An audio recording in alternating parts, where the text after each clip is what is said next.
السلام علیکم دوستو، آپ دیکھ رہے ہیں امتیاز گل یوٹیوب، اور اس چینل کو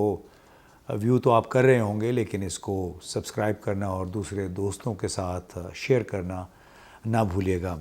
آج کی بڑی زبردست خبر ہے، اور خبر یہ کہ مریم صفدر نے لاہور ہائی کورٹ میں اپنے پاسپورٹ کی واپسی کے لیے جو درخواست دی تھی وہ انہوں نے آج یعنی 27 اپریل کو واپس لے لی۔ وہ ایک بڑا دلچسپ کیس تھا کہ ان کی ضمانت ایک چودھری شوگر ملز کیس میں وہ ضمانت پہ تھیں، اور بعد میں سپریم کورٹ میں یہ کیس گیا اور ان کی ضمانت کی منسوخی کے لیے نیب کے پروسیکیوٹر نے درخواست دے رکھی تھی، اور یہ اپنے چچا کے ساتھ یعنی نئے وزیر اعظم شہباز شریف صاحب کے ساتھ عمرے پہ جانا چاہ رہی تھی، اس لیے انہوں نے 21 اپریل کو ایک درخواست دی کہ مجھے میرا پاسپورٹ واپس کیا جائے۔ ظاہر ہے جو نیب کے پروسیکیوٹر ہیں انہوں نے تو اس کی حمایت نہیں کی، لیکن مزے کی بات یہ ہے کہ اس کیس کے لیے 4 بینچ تشکیل دیے گئے۔ پہلے 2 رکنی بینچ تشکیل دیا گیا تو اس کے سربراہ شہباز رضوی صاحب نے ایک ٹیکنیکل بہانہ کر کے یہ کہہ دیا کہ یہ کیس میں نہیں سن سکتا، یہ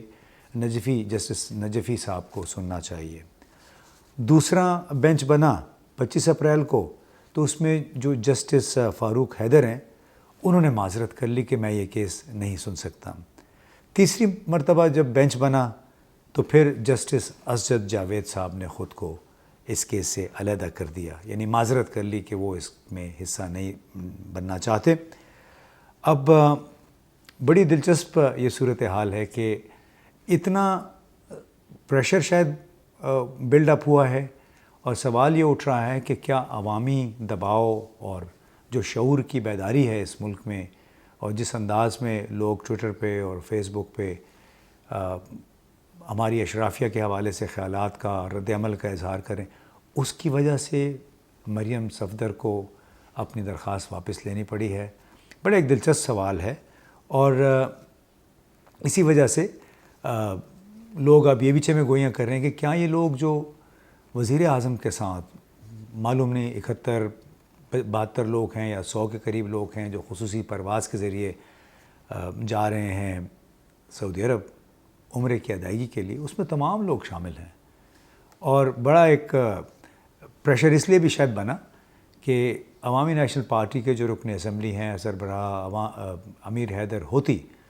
انہوں نے کل ٹویٹر کے ذریعے وزیر اعظم کا شکریہ ادا کیا اور عمرے پہ جانے سے معذرت ظاہر کر دی، کہا کہ میں سرکاری خرچ پہ میں عمرہ جائز نہیں سمجھتا۔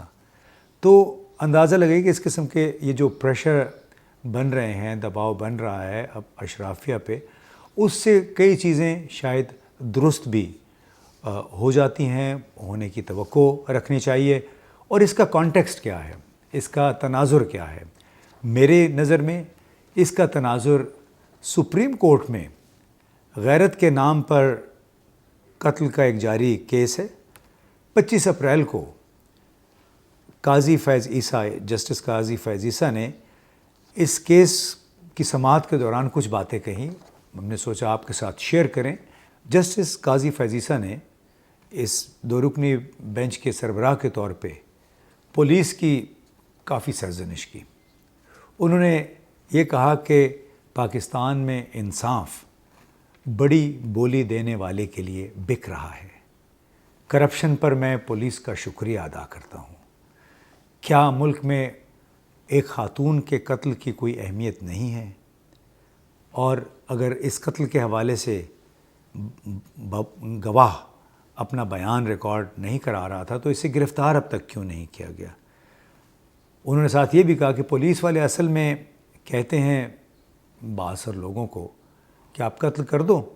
کیس ہم خود خراب کر دیں گے۔ پولیس کی کارکردگی پر یہ ریمارکس صرف پولیس کی کارکردگی پہ نہیں ہے، بلکہ ہمارے فوجداری نظام کے لیے بھی، جو کرمنل پروسیجر کوڈ ہے، ایک تازیانے سے کم نہیں ہے۔ اس لیے کہ اس نظام میں حکمران گھرانوں کے لیے ایک قانون ہے، یعنی امراء کے لیے، عام لوگوں کے لیے دوسرا قانون ہے۔ ایک قانون کے تحت شہباز شریف، حمزہ شہباز، 16 ارب روپے کے منی لانڈرنگ کیس میں گھوم پھر رہے ہیں۔ ایک صاحب وزیر اعظم بن چکے ہیں، شہباز شریف صاحب، ان کے صاحبزادے حلف اٹھانے جا رہے ہیں وزیر اعلیٰ کے طور پہ پنجاب کے، اور کئی سال ہو گئے اس کیس کو، اس میں جج بدلتے گئے، وکیل بدلتے گئے، تعویلیں ہوتی رہیں، ہوتے ہوتے یہ دونوں وزارت عظمیٰ اور وزارت اعلیٰ کے منصب پہ آگے متمکن ہو گئے، لیکن فرد جرم ان پہ عائد نہیں ہو سکی۔ اس کے 4 مرتبہ التوا کا شکار ہوا یہ کیس، چاروں مرتبہ کہا گیا کہ حمزہ شہباز صاحب یا شہباز شریف صاحب نہیں آ سکتے۔ اب ایک بار پھر آج اسی کیس میں شہباز شریف صاحب کو استثناء دے دیا گیا 14 مئی تک، یعنی ان کے خلاف اب بھی فرد جرم عائد نہیں ہو سکتی۔ یہ وہ نظام ہے جس کے بارے میں شاید قاضی فیض عیسیٰ نے اور چیف جسٹس عمر عطا بندیال وقتاً فوقتاً اپنے خیالات کا اظہار کرتے رہتے ہیں۔ اب اس نظام کی کچھ اور بھی مثالیں موجود ہیں جسے سن کے انسان کے رونگٹے کھڑے ہو جاتے ہیں۔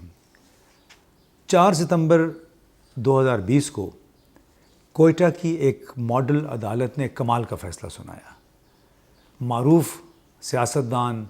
مجید اچکزئی کو عدم ثبوت کی بنا پر بری کر دیا گیا۔ الزام کیا تھا ان پہ؟ بلکہ سی سی ٹی وی کی فوٹیج موجود تھی جس میں ان کی لینڈ کروزر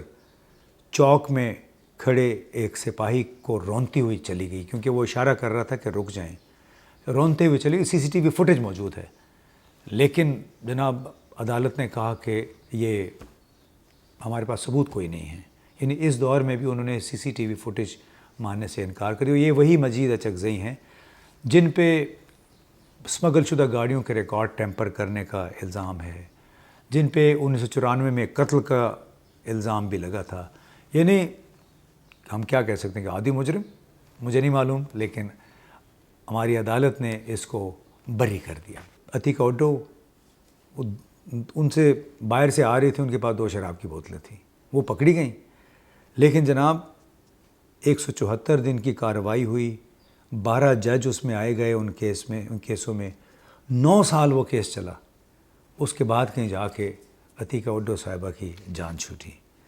اس طرح ایک اور کیس ہے 2 دہائیوں سے اسلام آباد کے پرانے ایئرپورٹ کے حوالے سے،